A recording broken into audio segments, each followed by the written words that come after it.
Our next guest is a fabulous couple that I had the honor of meeting over the weekend. We've got Idris and Alexa Wajed. Thank you both so much for being here. Thank you for having us. Now, you guys have Eat Off Art, and I really love that. Can you tell the viewers what the story is behind that? Do you want to start? So Eat Off Art basically is like the opposite of the narrative that is out there, has been out there for years. Like, you're going to be an artist, you're going to starve, starving artists. And so just on a small road trip, Alexa and I was like, what's the opposite of that? Like, what do we want to say, like, you know, in our practice? It was like, we want to be able to feed ourselves. We want to be able to eat. When we have children, like, we want to be able to survive, thrive. And so that's when Eat Off Art was born. And it was like, yeah, that makes sense. Yeah. Makes sense. Now, viewers at home watching, you guys, this is kind of the face behind probably some of the art that I'm sure you guys have seen. You created the lion mural that is so famous here, and a bunch of other work and you were part of the Freedom Wall that we talked about. So talk to me a little bit about public art and public mural art and why you guys find the value of it. Well, I'll start with the value in terms of public art. And we're now in this time when art is seen as so healing and important. And people want it everywhere, right? But public art is important because, in our opinion, it allows artists to make money and to have their artwork seen, but it also brings attention to the spaces that it's in. The awareness that is needed to fix the sidewalks or add lighting, make it more mobile, make it more walkable, make it more safe, especially in our communities that need that highlight. Absolutely. I mean, and for us, particularly, like we're talking about Black History Month, when we were growing up, we didn't see any Black artists practicing, right? So this allows, being public art allows it to be seen and accessible, and that automatically kind of inspires the next generation of a child that was there to witness that mural or even participate in the mural oftentimes too. And you guys have really helped bring a lot to Buffalo, including Carol's Daughter, which is huge. Yeah, huge. Pretty big. That was a long time ago. We used to own a gallery on Elmwood Avenue, and we were the first to carry the line of Carol's Daughter when actually Lisa owned it. She doesn't really own it anymore. Yeah. But we were the first to carry it here in Buffalo. No one had heard about it, and no one understood what the products were about. And then we actually were scoped out by a few people, corporate people here, once we were in our gallery. Now, if you viewers don't know what the importance of that, Carol's Daughter is a huge product line for ethnic hair, curly hair. They have amazing products that we love in our community, and it's a big deal. They're now everywhere. But you know, I started my curly hair, my natural hair journey back in the day, at the beginning of YouTube, when there was like 5 videos, and they always had Carol's Daughter. So for you guys to bring it here to Buffalo was a really big deal that people don't give you enough credit for. Now, I want to talk about your history and as a couple and partnering and working together, because that's a hard job, and you guys have a lot of history. You've known each other since high school, right? I'm great. I tell everybody I'm really grateful for Alexa, you know, for so many reasons. But we started out as friends, and staying as friends is like paramount to our relationship, you know. And it just so happens that we both have an interest in art. We're both creatives. We're both problem solvers in a sense, and so that's our language. You know, that's where we're most comfortable and suited. But you know, I'm grateful. I'm super grateful. That's all I can say. I'm just grateful because this is very rare. It's very rare. It really is. Because it's still a marriage. Find me. Still a marriage. And I just want to give Alexa a shout out right now, because you also make jewelry. Yes. Yeah, we actually both make jewelry. I hand paint upcycled leather earrings and jewelry and accessories. And I started just a few years ago, but these are some of them. Beautiful. Hand painted. Hand painted, yes, with my abstract art. And Idris is metalsmith, second generation. Wow. I don't do jewelry as often as I want. However, it is there. Like, I have it as a skill set. I want to know what's next for you two. Ooh. Wow. Let's see, what time is it? And I want an inside scoop. I know you've always got stuff going, because the Freedom Wall that was a big deal. You guys work with AKG. Yes, correct? Working with the AKG. Idris has a project coming up, a mural with an artist outside of Pittsburgh, collaborating with Albright Knox just as a community liaison. And then we're also putting a lot of our efforts to our nonprofit, which is called Culture Inc. And we're working on artistic programming, non-traditional and innovative artistic programming that deals with mental health. Beautiful. And we know the value that art can bring in helping mental health and Absolutely. people in crisis and struggling. Absolutely. You guys Absolutely.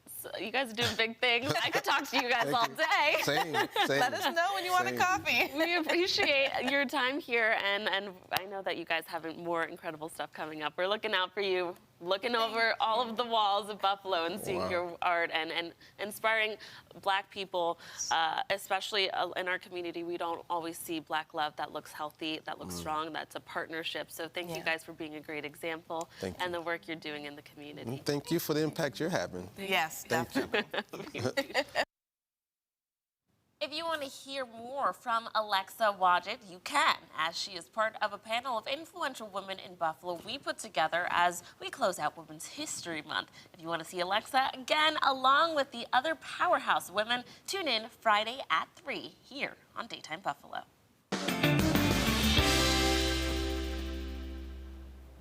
But you know, the great thing about the Queen City is just how giving the community is. And a perfect example of why we are known as the City of Good Neighbors is the Tool Library. And joining us now is Executive Director and Founder Darren Cotton and Operations Manager Lissa Rhodes. Thank you both for stopping by. Thank you so much for having us. Now, first, tell us how it works about the Tool Library.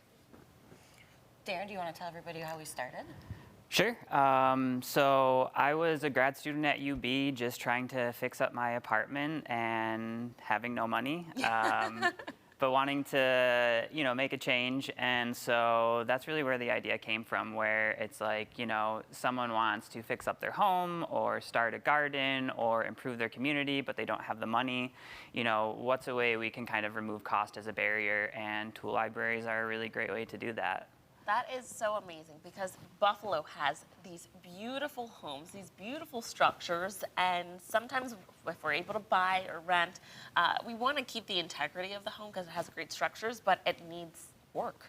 And that costs money, right? So when people come to you, how does it work? So we have a storefront that's located right at 5 West Northrup Place, just off of Main Street. And we are a membership-driven nonprofit. So that means you buy into a yearly membership and you're able to use our services, which is borrow from our over 4,000 tool inventory. Wow. Membership does have levels, so we acknowledge that our mission is equitable accessibility, which means not everybody can afford the same amount. However, we're looking for folks that want to sign up at our $75 level. That is $75 for the year. And you can borrow up to 25 tools at a time, for a week at a time, for any kind of project you could think of, whether that's in your house, your garden, or like Darren said, out in the community and doing block club cleanups and things like that. That is actually pretty crazy because we know, listen, even just moving, right? You go to the store, you need this little thing, you need this thing. Next thing you know, you've spent $75. Absolutely. Well, and the crazy thing too is something that I always mention to people is that research has shown the average drill is used 12 minutes over its entire lifetime. Wow. So someone goes out, buys a drill, uses it, and then it sits in a closet, in a garage, in an attic. So our goal really is to pull those things out of those private spaces and make them accessible to anyone. What's been the community response? We're seeing some pictures there, but it looks pretty good, huh? Oh, absolutely. So the greatest thing ever, I think, is that the tool library is what is a hub for the community. And we're able to, because we can provide those resources, be a space that people come, grab the stuff that they need, and then also meet each other and decide they want to go out to work in the community together. Or somebody that is a member comes in and another person walks in the door, and this person works for an outdoor classroom, and this person works for a food resource network over on the west side. And now they've met each other and they can trade ideas, they can build community even further than that. That's incredible. So it's really, it's a networking as well as helping the community. And also, if you have an idea, then do you guys provide resources to kind of help navigate? Like, okay, I want to work on my garden. What's the best plants? Or what tools do I really need?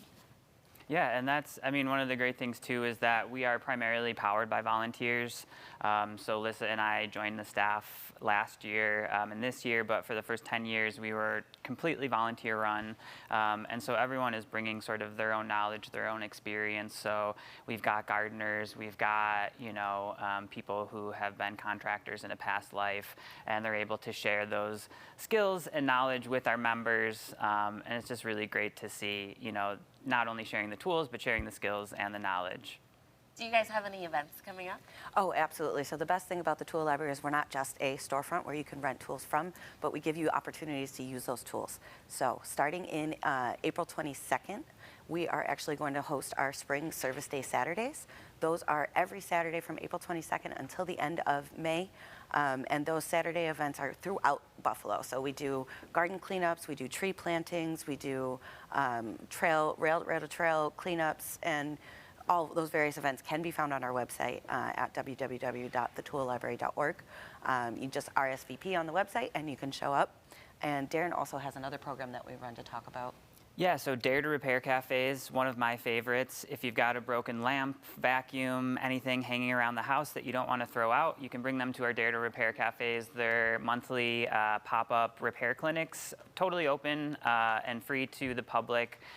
We'll set you up with a volunteer fixer who will basically walk you through the process of what's wrong, how do we fix it, and ideally you go home with a perfectly working item. We've diverted it from the landfill, you've saved money. It's a win-win-win. People, I will say it's like everyone is in a good mood at those events. They're like one of my favorite things because it's just like such a great opportunity to like do things differently. And it's also, I'm sure, like a very collaborative environment, right? You're like, wait, I think I know how to do this, but oh, Bob over there knows how to do this, right? Absolutely. So we have an entire team of volunteer fixers who join us, and that kind of rotates depending on who's available. But that means that we have people who solder, we have people who do electronics, we have people who work on bikes. We also have a couple seamstresses who have joined us lately, and so they do not only sewing repair, but also maintenance on sewing machines. So it really opens up a broad spectrum of what people can bring in to get fixed. I'm sure you guys are always looking for volunteers, right? Absolutely. It's a huge call right now. So the wonderful thing about being down the street from UB South Campus is we get awesome student volunteers every fall and every spring. Unfortunately, most of them do go home for the summer, and then we're always a little hard up for volunteers. And so anybody that's interested in volunteering can go right to our website. There's a drop-down menu where they can apply to be, and that gets sent right to my email inbox.